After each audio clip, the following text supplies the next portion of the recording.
আসসালামু আলাইকুম প্রিয় ভিউয়ার্স, চলে আসছি কুষ্টিয়া আদালত ভবন এবং আদালতে। বিচারপতি তোমার কাছে বিচার না পেলে কোথায় বিচার পাবো আমি, কার কাছে গেলে? কত দোষীরা দেখি ছাড়া পেয়ে যায়, নির্দোষীরাই জেলে। কোথায় বিচার পাবো আমি, কার কাছে গেলে? এটা হচ্ছে আদালত ভবন কুষ্টিয়া।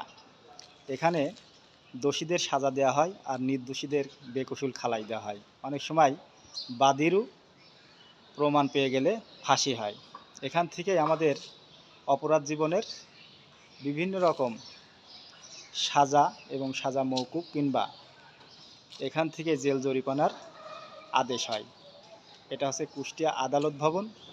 এখানে আসামি এবং সাক্ষী এবং আসামিদের কোর্টে এবং আদালতে তুলে বিচার করা হয়। বিভিন্ন বিচারকগণ বিভিন্ন প্রক্রিয়ায় বিভিন্ন সাজা দিয়ে থাকে এবং বেকসুর খালাই দিয়ে থাকে। তো প্রিয় ভিউয়ার্স, আসলে আমরা ছোটোখাটো ব্লগ করি আপনাদেরকে আনন্দ এবং বিভিন্ন জায়গা চিনানোর জন্য। তো ভিডিওটি ভালো লাগলে অবশ্যই ভালোবাসা দেবেন, চ্যানেলটি সাবস্ক্রাইব করে দেবেন আর ফেসবুকে ফলো করবেন। থ্যাংক ইউ, এতটুকুই আশা।